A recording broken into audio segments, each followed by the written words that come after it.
大家好，我係蔡偉雄。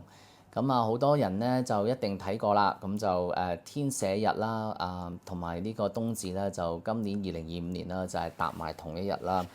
咁啊，好難得一個咁啱咁巧嘅好日子啦。咁啊，當然啦，咁作為一位師傅，咁啊都想睇下有啲咩筍嘅時辰可以攞嚟做下嘢咁樣啦嚇。咁啊，打開個電子萬年曆嗰陣時候啦，咁就睇到，咦？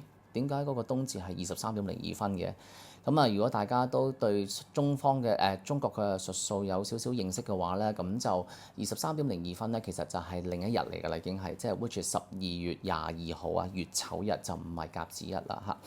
咁啊，咦？咁嗰日先係冬至喎，點解會話俾我聽天赦同冬至搭埋同一日咧？咁樣咁當然啦，你如果喺西方嘅世界裏邊咧，12月21號係同一日嚟啦。咁但係我哋做中國嘅術數就係用翻中國嘅曆法，就用翻中國嘅規矩啦嚇。咁就唔可以改人哋規矩啦，夾硬嚟係咪？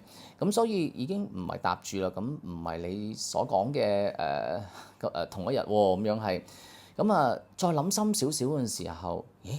我話嗰一日，如果冬至嘅前一日，我哋都唔會攞嚟做嘢嘅喎，因為嗰日係叫做四離日啦嚇。咁咩叫四離日咧？就係春分啦、夏至啦、秋分啦同埋冬至嘅前一日咧，我哋就叫做四離日係啦。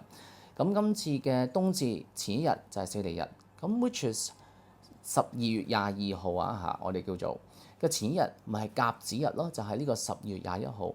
咁如果嗰日天赦日加上四離日嘅話，你攞嚟做一啲催財啊，或者係轉運啊咁樣啦。咁有啲乜嘢嘅好嘅吉象，我唔識去回答你啦嚇。咁啊，如果大家咧有學過下八字咁樣啦嚇，咁啊都會知道啦嚇，乙巳年啦嚇就係蛇年啦今年嚇，咁啊再加埋戊子月份啦嚇，咁啊 which is 今個月啦嚇，咁啊咦子字咧就加埋咧就有一個叫火絕啦嚇。咁有個絕喺裏邊，咁啊四柱八字裏邊有個絕都唔係好事啦，係咪？咁啊再加埋係四離日啦，咁啊再加埋丙子時啊嚇，因為23.02分係丙子時係啦，咁變咗乙巳年加丙子時咁樣嚇，咁啊有兩個絕喺度咯，因為個月令都有個絕，咁啊時間都有個絕喺度。